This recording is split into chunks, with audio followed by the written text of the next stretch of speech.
Assalamualaikum warahmatullahi wabarakatuh.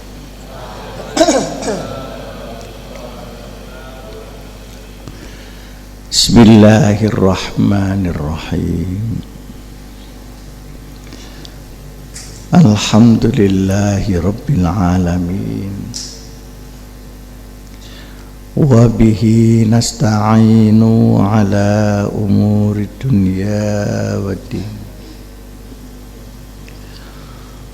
Wassalatu wassalamu ala asyrafil mursalin Sayyidina wa maulana wa syafi'ina wa uswatina wa habibina wa qurrati a'yunina Muhammadin sallallahu alaihi wasallam wa ala alihi wa sahbihi ila yaumil qiyamah.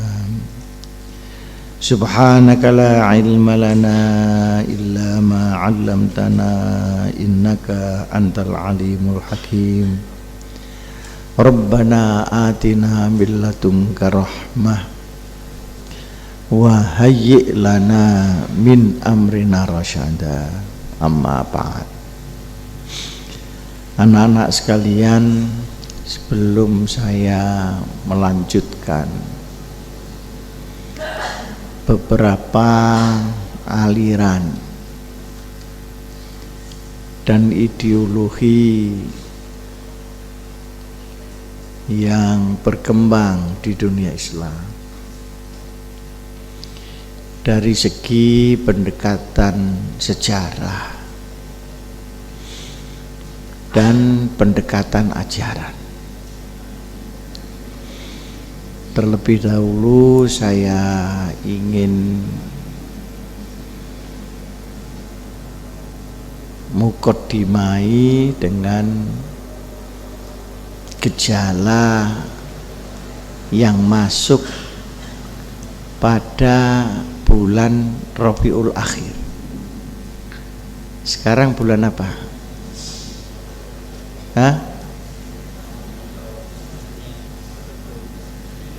Bulan Arab bulan apa?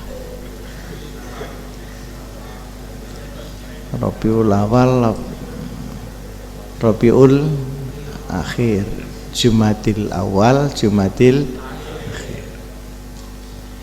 Suasana mulai bergeser. Dulu fitnah merebak di kalangan orang kecil, rakyat miskin. Sebenarnya itu ulah orang besar, sehingga diingatkan Allah, wattaqu fitnatan la tusibannal ladzina zalamu minkum khassa. Waspadailah bencana fitnah yang bahayanya tidak hanya kena yang besar, tidak hanya kena yang zalim, tapi yang soleh juga kena. Padahal mereka tidak salah. Maka orang yang menjadi korban ada dua macam. Korban karena dia salah, maka itu akibat kesalahannya. Orang menjadi korban tidak salah, maka dia menjadi syahidud dunia. Tapi perhatikan baik-baik bunyi ayat yang saya baca tadi. La tusibannal ladzina zalamu minkum khassa. Yang tidak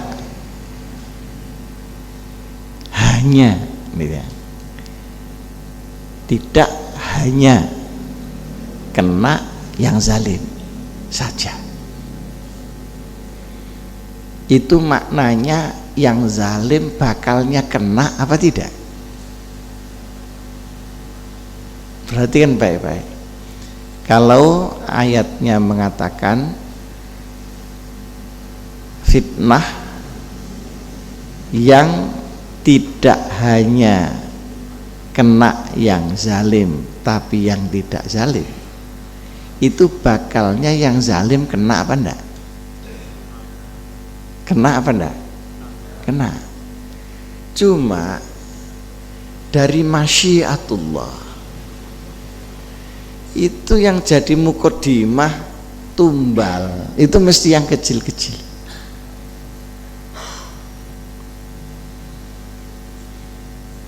Itu selalu gitu. Nah, di Indonesia ini mulai bulan Rabiul Akhir ini mulai merembet dari yang kecil ke yang besar. Mulai radio, televisi, koran ribut soal DKP. Kamu baca koran apa enggak? Bayar apa enggak korannya?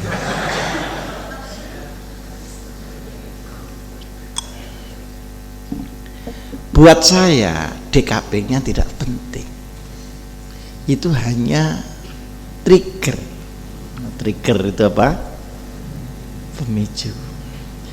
Yang penting itu ramenya fitnah. Dari mana Allah memasukkan fitnah? Itu bisa dari lubang besar, bisa dari lubang kecil. Ini kecil nih. Ada menteri melumpuhkan uang, alasannya untuk nelayan. Nah, tahu-taunya didum sama calon-calon presiden ini. Jadi siapapun yang jadi dia itu sudah setor, gitu loh maksudnya itu begitu. Jadi misalnya tombok nomor itu, semua nomor itu ditomboki gitu. Pintar juga Rahmin ini. Tidak tahu bagaimana dia menjadi korban tebang pilih. Jadi yang kena korupsi itu ya yang apes-apes saja. Kung yang semuanya juga koruptor. Rame dia. Jadi, dan ini tidak akan berhenti. Istilah orang Jawa itu kriwian jadi kerajaan. Ini nanti kalau sudah menyangkut ribut Amin, SBY, ini yang paling berbahaya kalau menyentuh dana asing, kacau udah. Nah, kalau sudah kacau, maka ini akan menjadi pekerjaan berat orang-orang besar. Nah, demikianlah Allah memutar fitnah itu dari yang jahat mengalir ke rakyat, toh akhirnya kembali kepada yang bersangkutan. Itu ingat, itu sosiometris. Sosiometris itu artinya sesuatu gejala sosial yang hampir bisa dipastikan.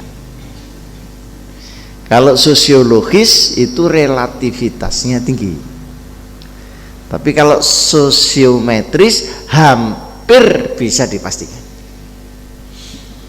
Mana ada kemiskinan mesti ada kekacauan.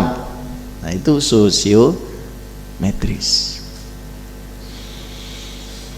Ini nanti akibatnya bisa tidak karu-karuan.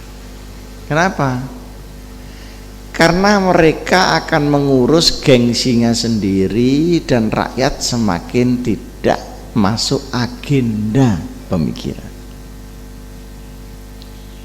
Nah, karena tidak masuk agenda pemikiran, maka faktor ekonomi yang rusak, faktor politik yang sudah tidak ada lagi moral politik, masalah budaya yang hancur-hancuran, masalah hukum, masalah pendidikan dapat dihitung terbengkalai karena kepalanya orang besar sedang diributi DKP ini. Nah, hitungan sosiologisnya belum sosiometris, maka akan terjadi kerawanan di semua lini. Karena bertemunya musibah rakyat plus kebingungan pejabat.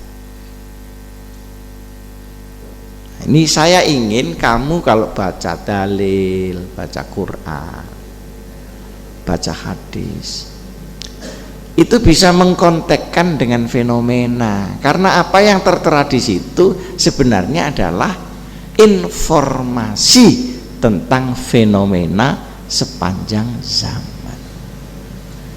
Hanya kita saja yang tidak bisa mengkontekkan itu. Nah, untuk mengkontekkan itu perlu ilmu.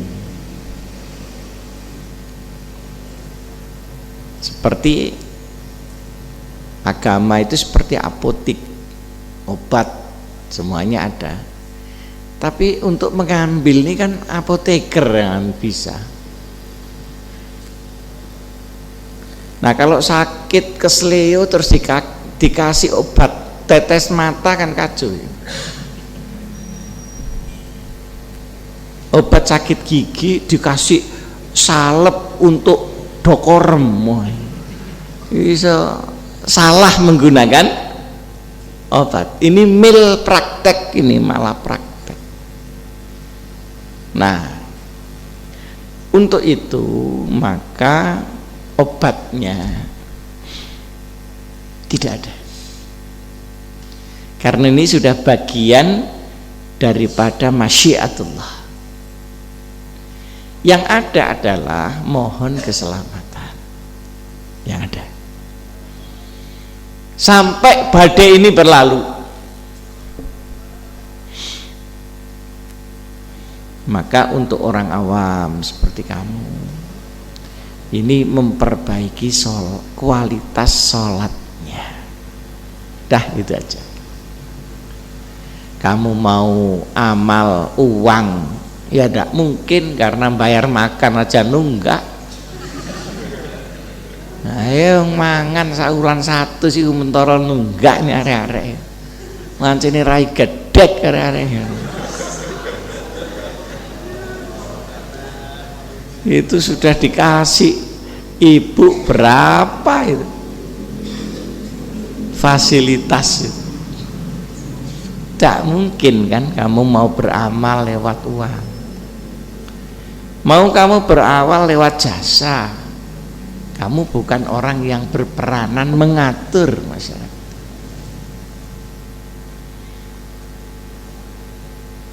Mau memperbaiki dengan demo sendiri masalah. Bagaimana masalah akan diselesaikan oleh masalah? Kita tidak bisa memadamkan kebakaran dengan api, tidak bisa. Maka yang paling baik memperbaiki ibadah. Dan titik fokusnya kepada sholat, memperbaiki kualitas. Aqimis sholata li zikri, jadi tegakkan sholat untuk zikir kepada aku.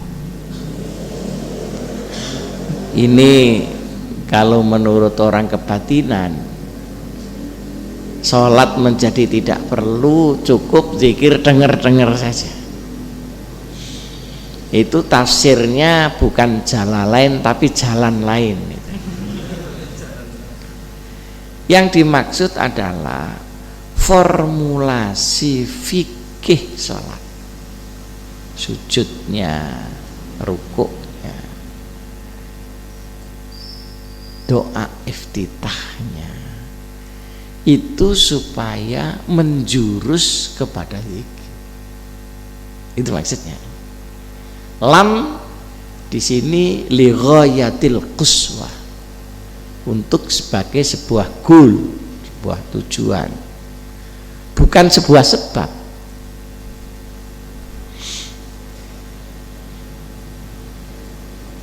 Jadi usahakan, dan kuncinya kan cuma dua: mengerti apa yang kau ucapkan, kemudian merasakan apa yang kau ucapkan. Mengerti artinya tafahum atau tafakkur. Jadi jangan ada anak dari PESMA yang tidak mengerti kata-kata sholat. Harus diberesi itu oleh ustadznya itu.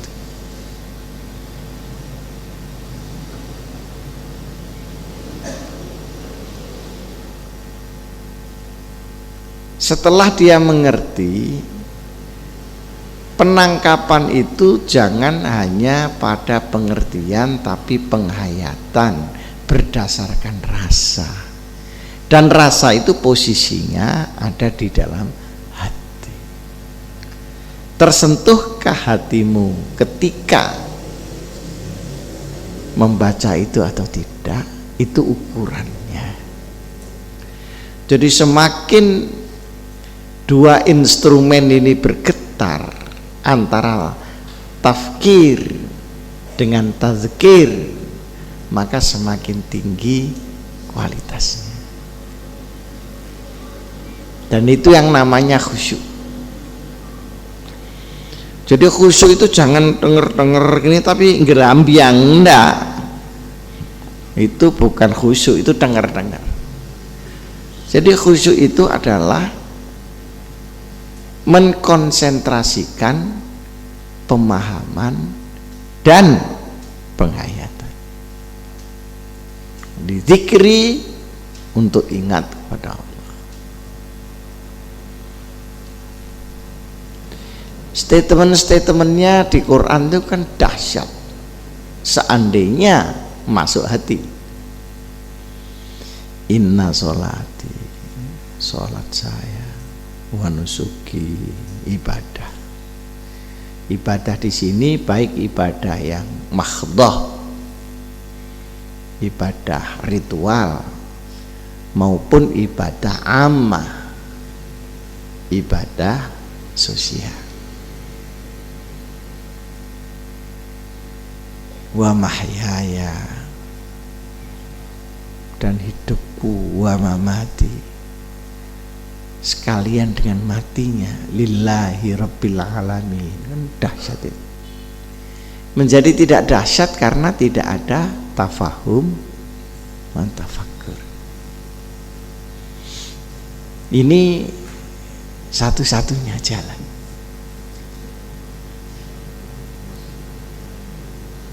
Kalau istighosah kan kolo-kolo.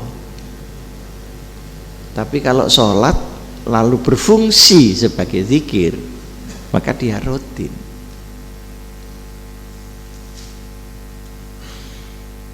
Saya tidak bisa membayangkan ini bagaimana.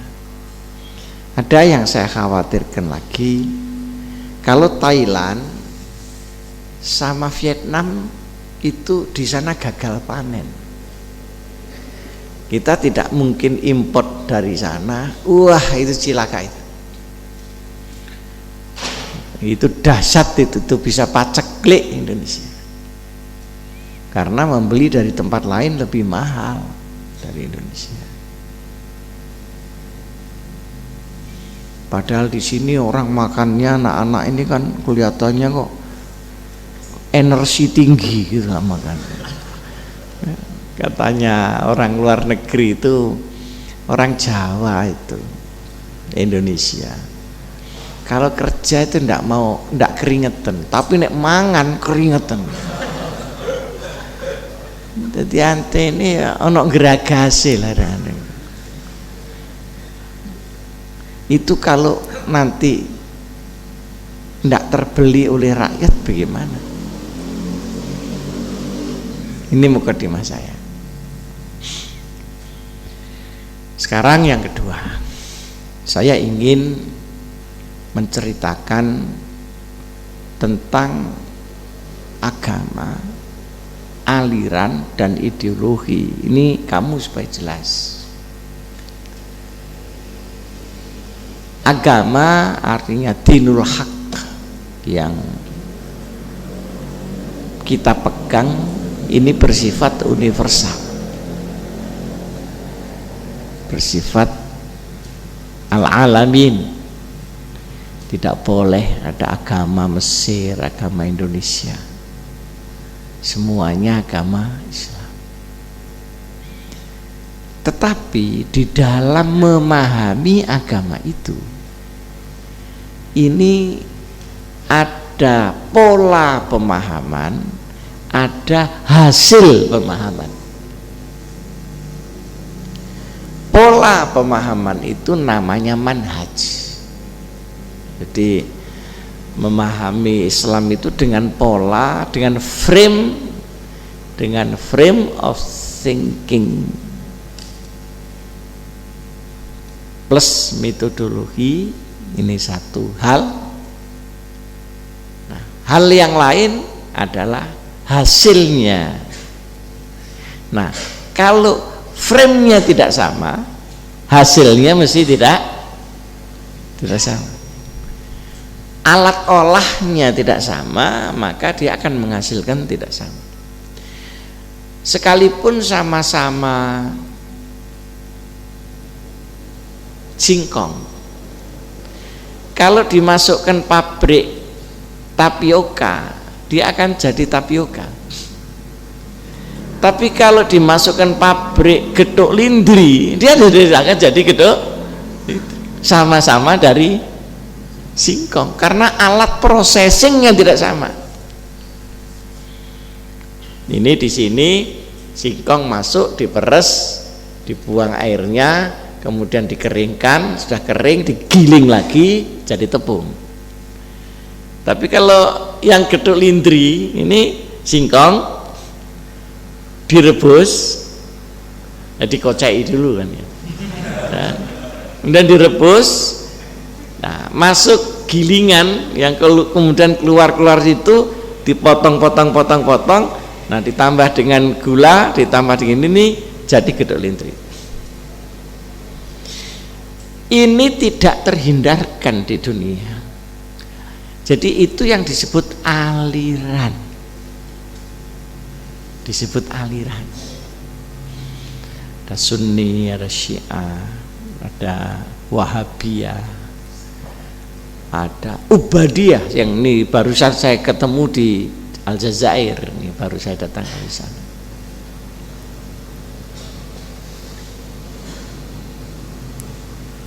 Sebetulnya saya mestinya pulang hari ini, baru besok datang.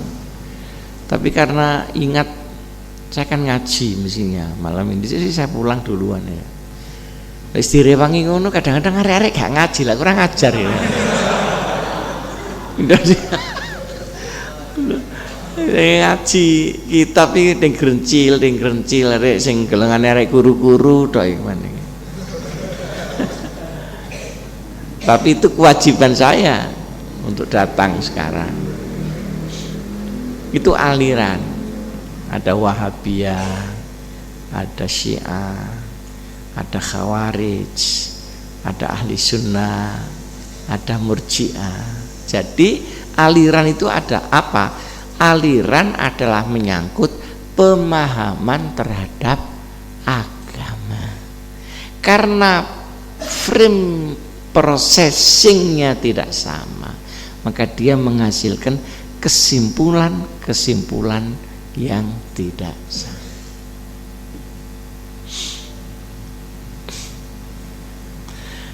Perbedaan itu ada perbedaan yang sedikit. Seperti NU, Muhammadiyah itu beda-beda sedikit aja. Yang satu merasa intelek, yang satu yang merasa paling tasawuf. Itu. Padahal padha wae intelek yang nganggur gak ono penggaweane. Yang tasawuf yang jalukan proposal gitu. Ayo, ujung-ujungnya hampir sama-sama gaya penampilan aja, gaya-gaya aja itu NU Muhammadiyah itu. Nah, apa yang beda tuh? Style. Jadi bukan frame of thinking, tapi gaya style ya. Style. Kalau Muhammadiyah itu ya sepatunya melimit, pakai celana jeans, nyetil gitu. Kalau NU sarungan, gak sabuan, gak katoan, kelambine nglombrot, kupluke gedawut miring pisan. Nah, gak gelem ganti jarine nek tambah elek kopiahe tambah barokah itu. Jadi cuman style. Jadi perbedaan kecil gitu itu. Dan mereka aslinya tidak mampu berbeda karena tidak banyak yang menguasai frame-nya. Ini perbedaan. Tapi ada yang perbedaannya besar banget. Misalnya perbedaan antara Syiah dengan Khawarij. Syiah itu pro Sayyidina Ali, Khawarij itu kontra Sayyidina Ali. Setelah kontra, akhirnya dia kontra kepada siapapun juga, kecuali dirinya sendiri. La yaqbalul khata' min nafsihi wa la yaqbalus shawab min ghairi. Orang yang tidak bisa menerima kesalahannya sendiri dan tidak bisa menerima kebenaran orang lain. Itu kalau bahasa filsafatnya namanya chauvinistik. Wah, itu jauh bedanya. Bayangkan Syiah itu azannya saja pakai Sayyidina Ali. Asyhadu an la ilaha illallah, asyhadu anna Muhammadar Rasulullah. Si anak mana? Wa asyhadu anna aliyan waliyullah. Enggak tahu Ali mana. Ali imam. Kalau kamu di Iran panggil Ali tok ditempeling orang kamu. Harus Imam Ali. Nah, gitu. Imam Ali. Lah, pesuruh di PB itu ada yang namanya Imam Ali. Setelah saya ajak ke Iran, saya panggil Imam Ali, tersinggung orang Iran. Iya, no Imam Ali kok Indonesia kok elek ndek. Waduh, misalnya karena senengnya sama Sayyidina Ali itu, Masya Allah, Sayyidina Umar, Sayyidina Abu Bakar, ini jadi sasaran hujatan, termasuk Sayyidina Utsman. Di dalam Ahlul Bait sendiri, Syiah itu benci kepada Aisyah. Yang disenangi cuma Fatimah. Jadi ada diskriminasi di sini. Jadi hadis Aisyah orang Syiah tidak mau pakai. Nah, hadis Bukhari dan Muslim dia tidak mau pakai. Karena di situ ada beberapa hadis-hadis yang mengunggulkan khalifah selain Sayyidina Ali bin Abi Thalib. Itu kitabnya dibuang. Bayangkan. Dan tidak ada orang boleh memimpin umat kecuali keturunan Sayyidina Ali dan Fatimah. Terus perang antara Sayyidina Ali dengan Muawiyah itu dijadikan alasan untuk membangun akidah pro Ali. Di tarikh digeser menjadi akidah. Luar biasa Syiah. Itu Syiah dibagi menjadi 3. Ini saya mau baru cerita tentang aliran. Ada Syiah Ghulal, Syiah yang kebangetan. Ada Syiah sedengan, ada Syiah kelas ringan. Nah, yang kelas berat itu sudah kafir ini, karena menganggap malaikat Jibril itu salah memberikan wahyunya itu. Mestinya ndak kepada Nabi Muhammad, kepada Sayyidina Ali. Cuma kamu go perangku nih gak pati jelas nanti kok itu. Iki opo ae gitu loh. Nah sampai begitu. Yang Ghulal, yang mutawassit itu ya sudah, kalau bukan Ali kafir. Maka membunuh orang di luar Syiah itu pahala. Nah, yang mukhaffafah sekarang ada 2, ada Imamiyah, ada Zaidiyah. Imamiyah Zaidiyah ini yang sekarang sentralnya ada di Iran. Ya, itu pokoknya dia mengagung-agungkan Sayyidina Ali, ngeritik sahabat yang lain, tapi tidak mengkafirkan. Nah, ini tidak mengkafirkan, tapi benci. Itu benci. Ada ghil, oleh karenanya kamu harus berdoa, la taj'al fi qulubina ghillan lillazina aman. Gregetan. Jadi naik haji mau ke makam Rasulullah ndak jadi, karena di situ ada Sayyidina Abu Bakar sama Sayyidina Umar. Sampai begitu. Jadi kamu jangan coba-coba masuk Syiah, nanti kebulet pencong dah semua. Dan mereka juga layak balus shawab min ghairihi, ilmunya, cara penafsirannya juga terkungkung oleh manhaj ini tadi. Nah kemudian Khawarij itu karena melihat Sayyidina Ali ini dibilang wali kok kalah perang, ngono lho. Iki wali opo iki kok kalah perang, ini wali apa wali daya apa gitu. Muangkel metu nih. Sing mimpin jenenge Wasil bin Atha. I'tazala anna Wasil, dia jadi Mu'tazilah sekaligus Khawarij. Akhirnya pecah yang dibawa Wasil ini. Ada yang jadi Khawarij, ada yang jadi Mu'tazilah. Yang Khawarij ini artinya orang yang keluar dari Ali kemudian menjadi kontra Ali. Mu'tazilah ini menjadi sangat rasionalis. Wasil bin Atha itu pinter orangnya. Dia itu tidak bisa bicara roh karena pelat. Jadi kayak kan niku lak ana asing pelat. Ning di ning Surabaya. Manganmu apa terong. Pelat. Jadi Wasil bin Atha itu pelat. Cuma hebatnya dia bisa pidato berjam-jam tapi tidak ada roknya lah ini. Berjam-jam itu bisa menghindari rok. Wah ini orang ini luar biasa. Saya punya teman juga namanya Zainuri, itu juga pelat. Itu juga iso wae menghindari. Kalau saya tanya kemana kamu, ke Surabaya gitu, enggak mau bilang Surabaya. Kemana? Esbaya. Kan enggak ada R-nya.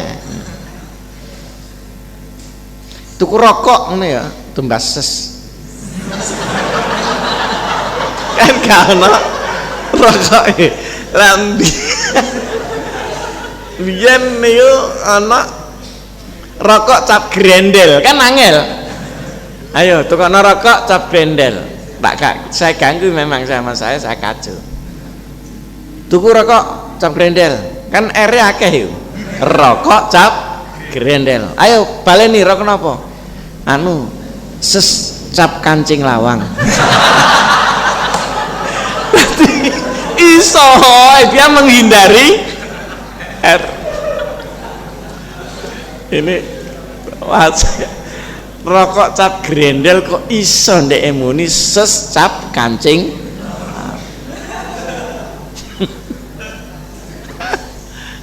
Nah itu Khawarij itu sudah mengkafir-kafirkan pro yang Sayyidina Ali. Nah ada lagi aliran namanya Qadariyah, pasifisme, nihilistik kalau bahasa filsafatnya itu ya. Kita ini tidak bisa apa-apa, cuma wayang aja, jadi tidak usah ikhtiar, tidak usah apa, gelundung semprong aja kita ini hidup. Nah ini Qadariyah, Jabariyah, jadi khairihi wa syarrihi minallah.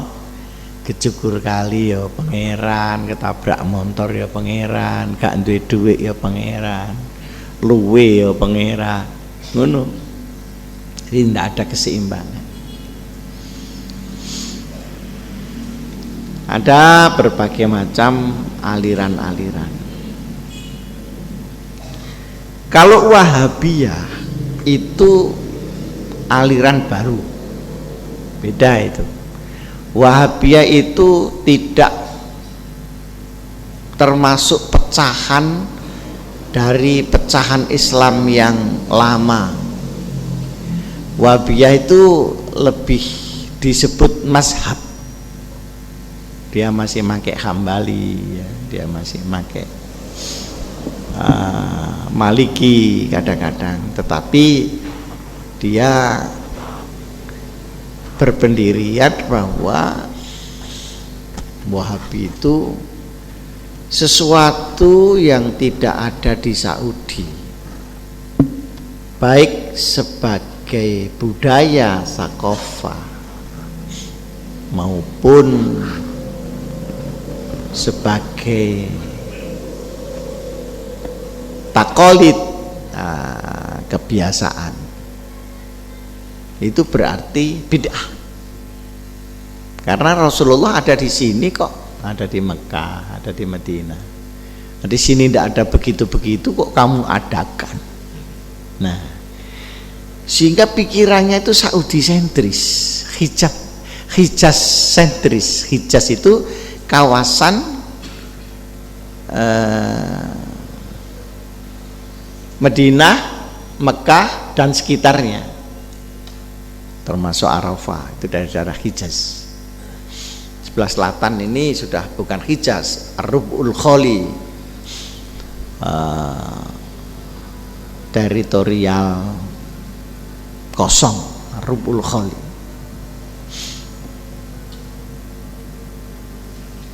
Sehingga orang angkat tangan ya bid'ah, orang mulutan ya bid'ah, orang. Jadi kreativitas itu dipotong habis.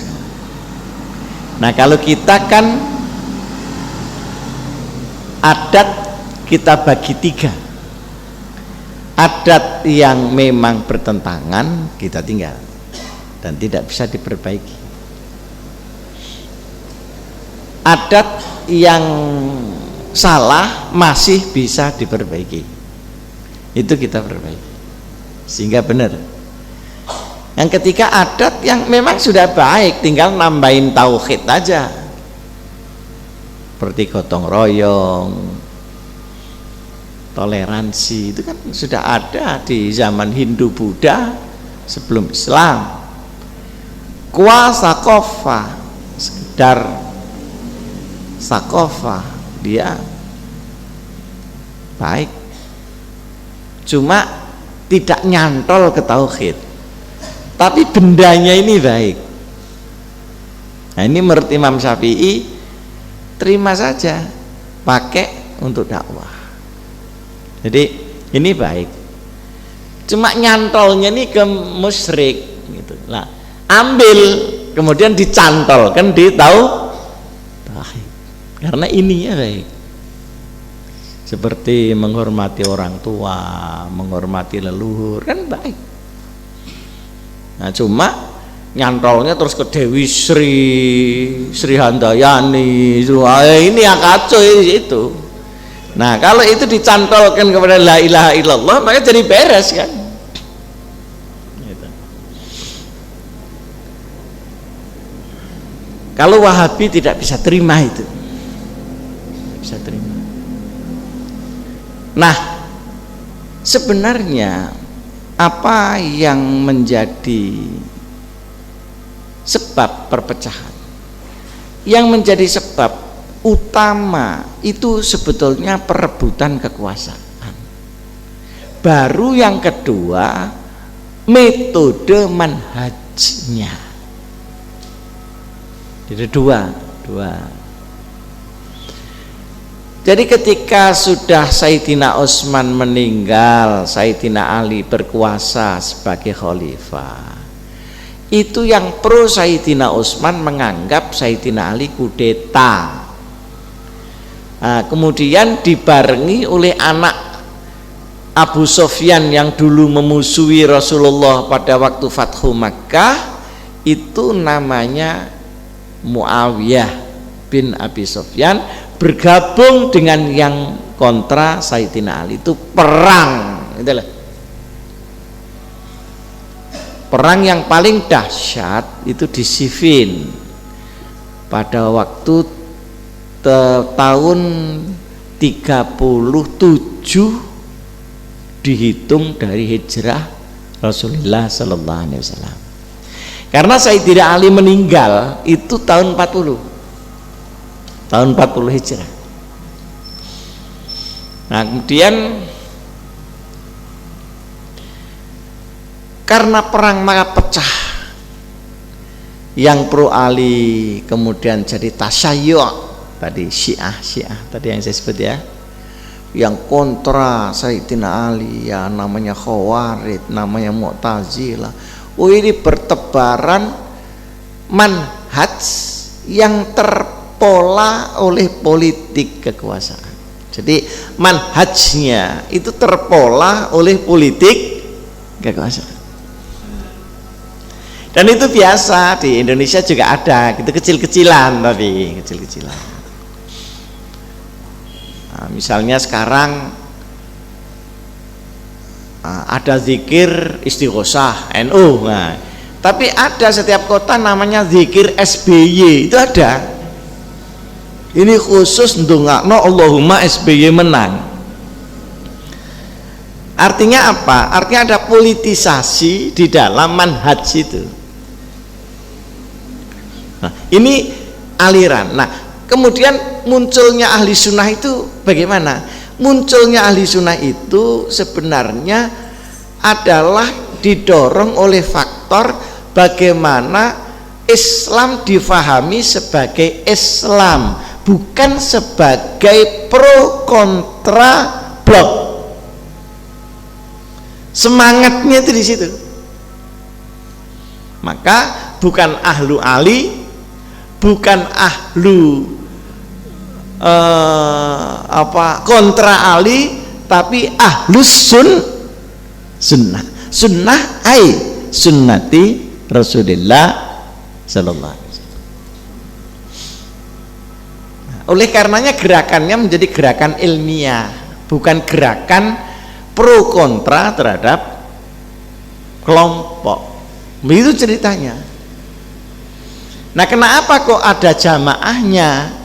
Supaya kita menutup semua aib-aib pada zaman Khulafaur Rasyidin, itu urusan mereka lah sudah. Jangan kita lalu menilai akhirnya pecah ndak karu-karuan. Semua punya jasa. Maka disebut jamaah jamaatu khulafair rasyidin. Jadi sebenarnya ahli sunnah wal jamaah itu lahirnya belakangan, setelah berkecamuknya Syiah, Khawarij segala macam itu baru muncul pelurusan terhadap ajaran yang kemudian disebut ahlus sunnah. Jadi bukan ahlu Ali atau ahlu adu Ali, bukan ahlul firqah, bukan ahlu Muawiyah bin Abi Sufyan, tapi ahlus sunnah. Ceritanya begitu. Nah, karena demikian, maka ahlu sunnah itu titik beratnya kepada keilmuan agama, bukan kepemimpinan agama. Jadi di mana-mana kalau Syiah itu ada pemimpinnya. Kalau tidak melewati pemimpinnya itu jihadnya tidak sah. Karena imamah itu salah satu rukun iman. Jadi percaya kepada imam itu salah satu rukun iman, itu kalau di Syiah. Nah, kalau kita tidak, ahli sunnah wal jamaah satu. Jadi jamaah itu berarti pertama menetralisir pertikaian politik di kalangan khulafaur rasyidin.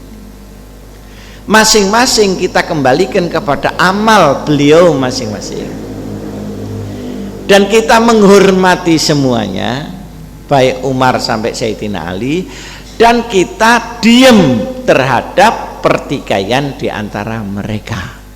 Makhtalafal khulafa nahnu naskutu ala ikhtilafi. Kita diam, tidak membicarakan. Jadi kayak DKP ngono ya gak melok SBY, ya gak melok Amin, oleh 10 juta tok saya. Dan aman karena cuma sedikit. Saya dapat 10 juta dapat. Tapi itu bukan urusannya dengan Pilpres. Saya disuruh dolan di tempat Rohimin, pulang disangoni amplop. Alhamdulillah. Iki rezeki gawe mangane arek-arek ya iki. Nah, dibuka 10 juta lah kok sithik jare. Untung bukake wis ning montor. Kok bukake ning ngarepe menterine tak jaluki maneh. Sithiken iki kurang akeh. Nah, yang lain-lain itu dipolitisir, capres sana.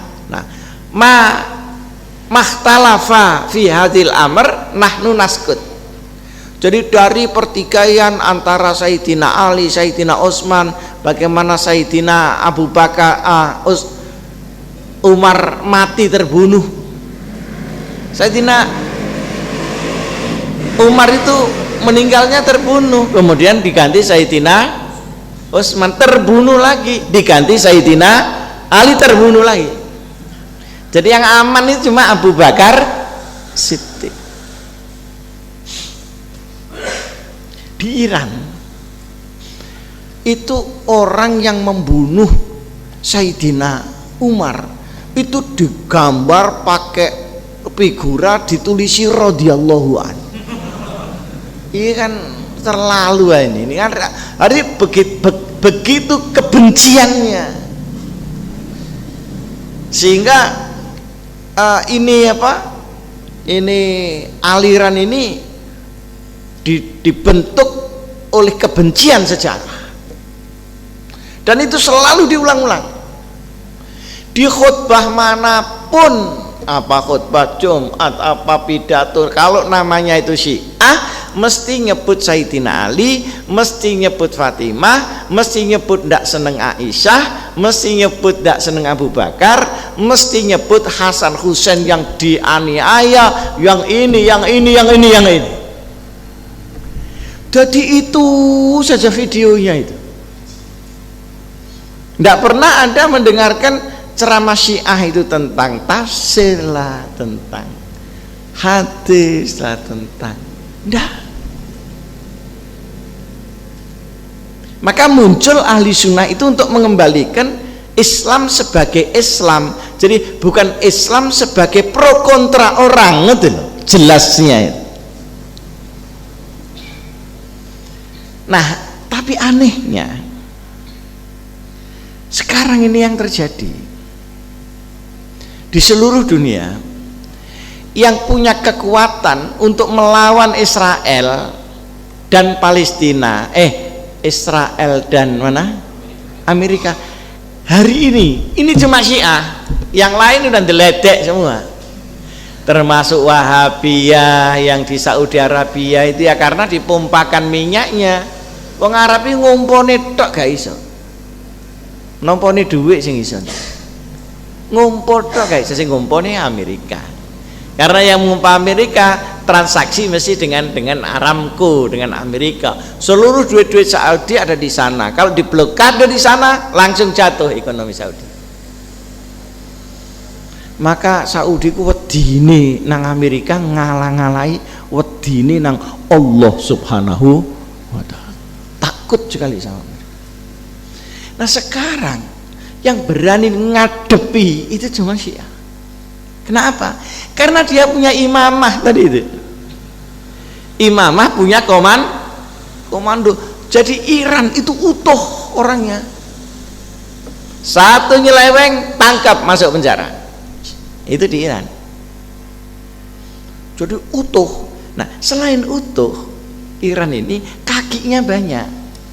Di mana tempat ada Syiahnya, ini mazhabnya ke Iran, bukan ke negara itu. Lah ini kacaunya di situ.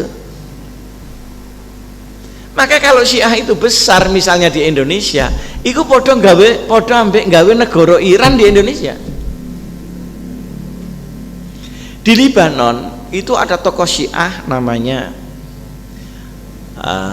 itu yang lapangan namanya Nasrullah, memimpin Hizbullah. Tapi di atasnya itu ada syekhnya namanya Syekh Amir Kobalan. Itu mufti Syiah yang di Libanon.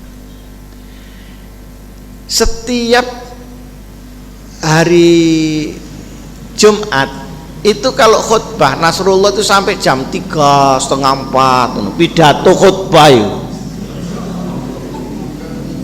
Karena orang Syiah itu sembayangnya ping telu, asar zuhur jadi satu, maghrib isya jadi satu, terus subuh. Itu isinya itu ya Imam Husain terus aja Imam Husain. Hasan itu gak melok kok Husain, di jendela nih kayak itu nginani kok Husain. Dan apa itu ya semangatnya nih. Nah tahu kamu kekuatan Syiah yang dipimpin oleh Nasrullah itu 10 kali lipat dari kekuatan tentara Libanon resmi sebagai negara. Ya apa ngene? Jadi sekarang itu Amerika kegupuh mempersenjatai tentara Libanon ini karena ini sangat lemah menghadapi. Di Teluk ini sudah siap, mulai Qatar, Bahrain, Kuwait, ini dari daerah Teluk kan, daerah Doha, daerah Shuttle Arab, itu banyak Syiah. Ini sudah sepakat, begitu Iran nanti diserbu, seluruh minyak Amerika di semua tempat dibakar. Yang bisa begini ini cuma Syiah.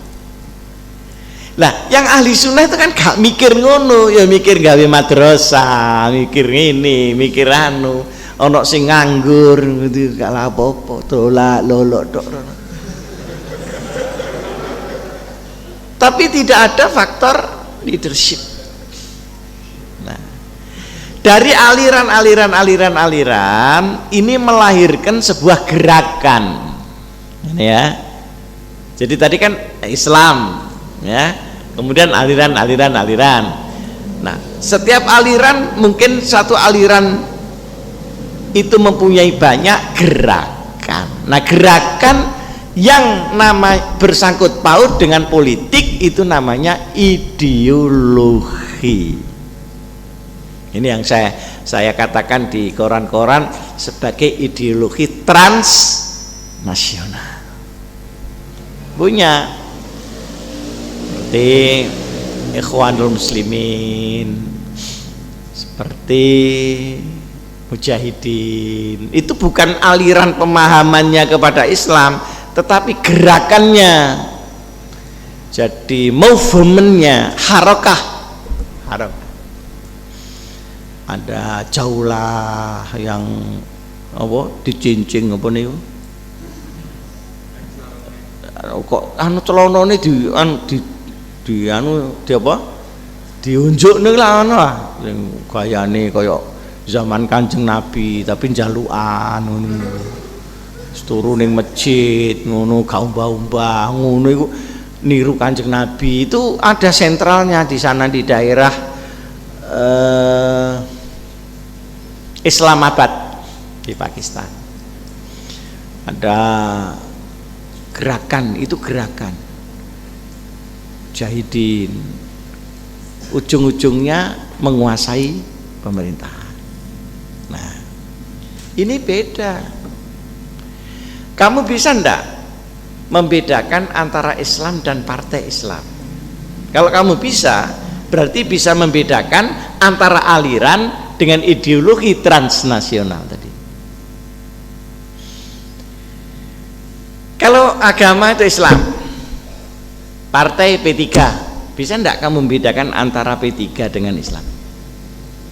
Bisa enggak kamu? Bisa. Karena Islam sebagai ajaran, P3 itu berlabel Islam, mbuh lakone Islam moto gak Islam, pokoknya stempelnya Islam, gambarnya Ka'bah, hidup Ka'bah, ngono tok ae. Ya mbok akhlake rusak, mbok jalukan, mbok DKP karo Jawane pokoknya hidup. Nah, itu movement. Nah, kalau sudah movement, mereka di Timur Tengah itu semua satu dengan yang lain itu tabrakan semua. Sebagai ideologi politik, sebagai sebuah gerakan politik, mereka ini bertentangan.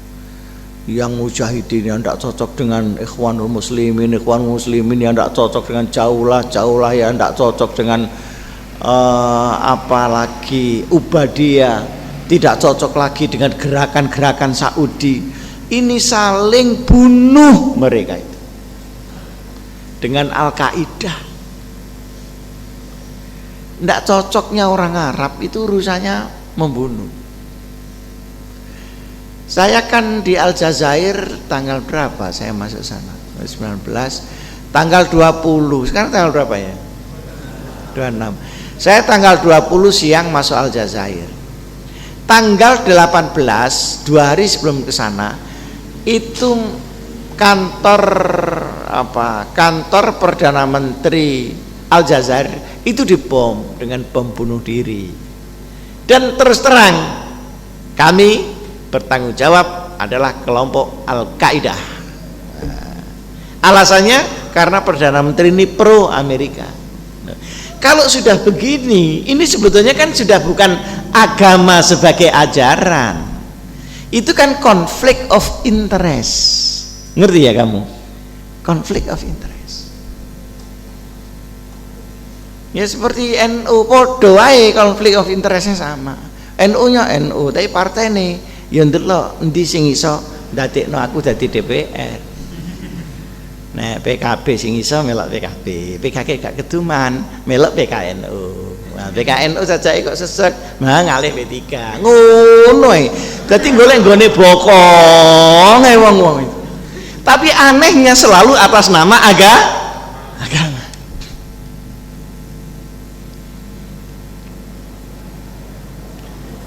Bayangkan, di samping mereka antar ideologi transnasional di Timur Tengah itu gegeran sendiri, saling bunuh Syiah, termasuk aliran ya, Syiah dan Khawarij dan juga Ahli Sunnah. Mereka terhadap negaranya sendiri dilarang. Kenapa? Karena penguasa negara itu kan mesti khawatir kalau dikudeta, paham apa enggak? Ini kan gerakan politik mau cari kekuasaan. Nah, di mana negeri yang kekuasaannya sudah mapan, dia mesti nggak suka ada gerakan seperti itu. Berarti Ikhwanul Muslimin di Mesir itu dulu ideolog yang pemikirnya itu Sayyid Qutb, operasionalnya oleh Hasan al-Banna. Begitu Jamal Abdul Nasir naik jadi presiden, dibabat semua sak Sayyid Qutbnya dintekno. Padahal Jamal Abdul Nasir juga pasti dia mengatakan dirinya Islam, ya benar. Nah itu bedanya di situ. Maka saya itu punya kekhawatiran. Wong ning negarane dhewe wong mau diuber-uber. Lah nek terus ning Indonesia ngageni orang-orang itu. Lah ini kan sama dengan memelihara potensi untuk bertikai. Paham enggak yang saya maksudkan? Ini nanti akan mengakibatkan sebuah konflik politik di kalangan umat Islam. Sidik-sidik njaluk khilafah. Nah khilafah sapa? Iku ya gak iso nerangno nek wis khilafah. Ya apa sih khotot saya panggil? Iku khilafah ini sapa? Ini Abu Bakar Siddiq apa Abu Bakar Basir ini toh? Ya pokoknya khilafah ngono tok. Gua bulak ngotot wong kowe. Nah, yang lebih soft itu yang Ikhwanul Muslimin yang diwakili oleh PKS itu. Di bawah dia berdakwah, tapi gerbong dakwah itu diproses menjadi kekuatan politik. Gak kok dakwah terus titik, tapi dakwah koma. Nah, nanti kemudian dakwah ini diproses menjadi sebuah kekuatan politik. Ini nanti ujung-ujungnya pasti menghantam apa namanya Pancasila, apa namanya NKRI. Kenapa? Karena dia transnasional, dia tidak bisa memikirkan Indonesia sebagai Indonesia. Nah yang digerogoti sekarang itu Muhammadiyah, ya nomor 2 NU lah. Jadi wong sing pinter-pinter itu dijubuki PKS, jadi muring-muring Muhammadiyah. Karek sing setengah bodoh-bodoh sing deku. Jadi sing wong ati sing pinter-pinter iku dijubuki karena PKS lebih intelek lanu cara apanya itu. Sementara dakwah Muhammadiyah itu kan sebetulnya macet kan. HMI mana pernah dakwah, apalagi PMI sembahyang us untung.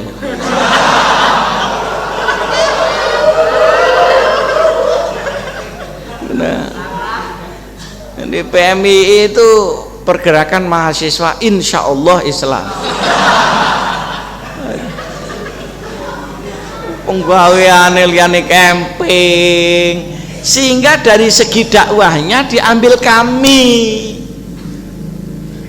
Itu adik kami dia menggunakan sistem MLM, multi level marketing, 1 membawa 5, nanti 1 lagi membawa 5 lagi begitu, dan dia diajari agama sehingga orang yang kepingin agama cari di sini kok insya Allah Islam, cari di sini di HMI ndak dakwah. Saya itu pernah diundang HMI di Jakarta, ini contoh ya. Itu kok apa ya, bukan kongres, di bawah kongres itu ada namanya seperti Sisko gitu, jadi ketua-ketua provinsi itu, Batko ya. Terus protokolnya gini, sebelum mendengarkan pidato Pak Sim, mari pertemuan ini kita buka dengan basmalah. Ya masa ono basmalah itu. Mestine mari kita buka dengan basmalah. Kan muni bismillahirrahmanirrahim. Iku enggak. Mari kita buka dengan basmalah. Ya apa? Iku batko iku. Apa mana yang ndak ko? Yang betok itu apa coba lah. Nah sehingga mahasiswa itu di kampus-kampus kosong hatinya, serbulah oleh Ikhwanul Muslimin itu dengan format kami brek masuk, karena dia pengen baca Quran, pengen itu, pengen ini. Jadi ada juga sisi kesalahan daripada orang-orang NU dan orang-orang Muhammadiyah. Nah tapi ini juga tidak lama, tidak tahan lama. Kenapa? Karena dakwahnya ini tidak murni, gerbongnya ini dakwah tapi logonya politik. Nah orang yang di gerbong belum tentu tahu siapa masinisnya, karena pakai MLM itu tadi. Tapi dari segi strategi mereka lebih baru, lebih metodologis, lebih unggul dan lebih taktis. Jadi ilmu mengelabui itu pinter, guys. Jadi umpamane ana banjir durung teko, genderane wis ndek kono dhisik, gendera. Spanduk, gak nggo beras, spanduk, gendera, pasang dhisik kaya ndeke sing ngatasi banjir. Dal ya ora nggawa apa-apa ndek. Ndek engko nek ana wong ape bantu beras dijaluk, terus ndeke sing ngeduk. Jadi ilmu maklaran ini nomor 1 PKS. Jadi dia membentuk opini. Nah, sekarang ada di KP begini-begini, dia bilang nggak terima, nggak, padahal terima, saya tahu. Nah ini lah, saya ingin kamu itu kalau besok berjuang itu berbasis amal, jangan berbasis kesan. Berbasis kesan itu bisa, tapi gampang besar dan gampang mimpes, seperti pelembungan kan loh, sehingga apa disebul gitu cepet gede tapi kena duri ya pes. Nah dalam waktu 9 tahun, bayangkan dalam waktu 9 tahun PKS menang di Jakarta, kan luar biasa. Kenapa? Karena dia bisa ngambil momentum persis ketika itu orang anti Irak, anti apa, nah kemudian dipakai. Nah yang padahal yang ngurusi ke Irak sendiri itu koyok gak ngurusi. Ya, seperti saya sampai Libanon kan ngurusi, itu seperti ndak ngurusi. DE sih gak ngurusi, koyok DE sih ngurusi. Padahal modalnya ya cuma Allahu Akbar ndek bundaran HI, ngono to, ndek apa? Ndek Tugu apa? Ndek Monas. Nah, tapi itu publik opini. Nah, publik opini itu bisa berjalan satu saat tapi tidak bisa langgeng. Inilah yang saya selalu katakan di dalam tulisan atau saya pidato, transnasional yang bersifat ideologis. Ini saya khawatir berpotensi untuk membelah masyarakat ini. Satu ketika. Sekalipun mungkin bukan sekarang. Nah, kenapa? Karena anak-anak muda sekarang kosong. La ilaha ula wa la ilaha ula. Mana yang untung aja. Pokoknya kalau ada terawih yang imami Pak Makhrus ya nanti aja datang-datangnya. Itu gurunya sendiri digituin. Artinya anak-anak sekarang kan pinginnya instan, pinginnya ya efisien. Efisien itu terjemahan dari aras-arasen, efisien. Ini semuanya saya beberkan ke kamu karena kamu itu murid saya di Al-Hikam. Jangan sampai nanti kamu ditanya orang kamu tidak bisa jawab. Apa sih maunya Pak Hasim transnasional itu? Apa sih bedanya ideologi, aliran dan agama? Kan kamu paling tidak harus bisa nyambung-nyambung sekalipun sedikit-sedikit. Nah, sehingga sekarang ini yang ribut Muhammadiyah nelpon saya, Pak Din, ini Pak Hasim, ini masjid saya diambili sama orang-orang PKS. Nelpon itu Din Samsudin itu diambili itu di Jogja juga di Sleman. Saya diam aja. Berapa yang diambili? Banyak itu, sudah mendekati 100 seluruh Indonesia. Oh ya, itu hukum karma. Karena berapa ratus masjid NU sama nambili.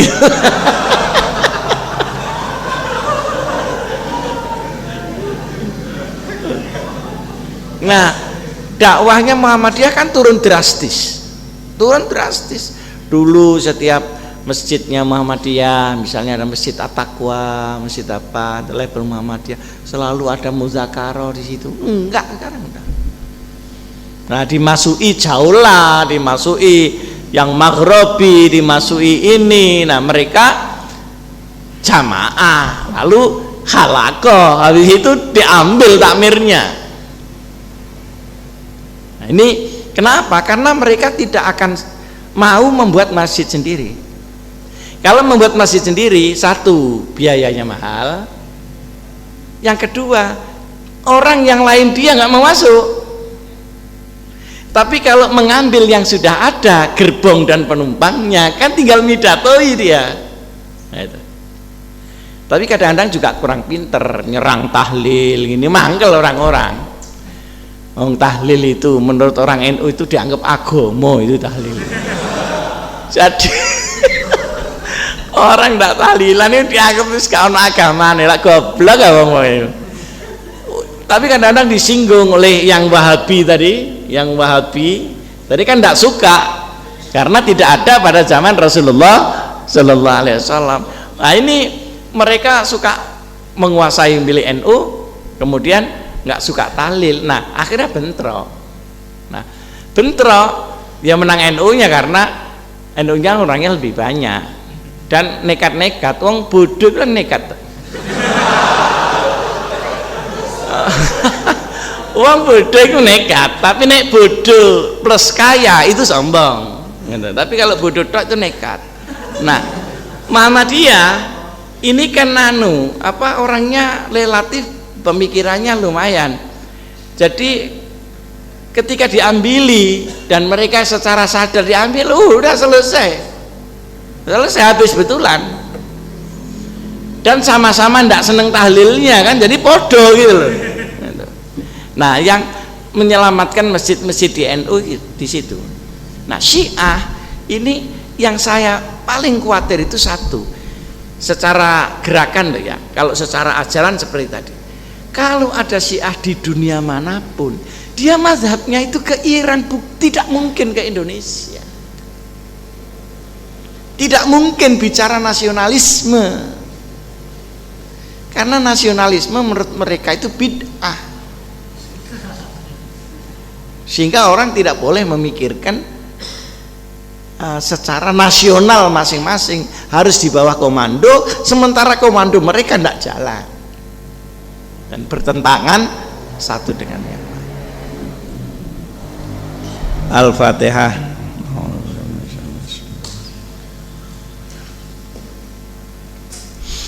Allahumma sholli ala sayyidina Muhammad sallim alaihi wa sallam. Rabbana salimna min afati dunya wa azabil akhirah wa fitnatihim wa baliyati innaka ala kulli syai'in qadir ya aziz ya ghaffar.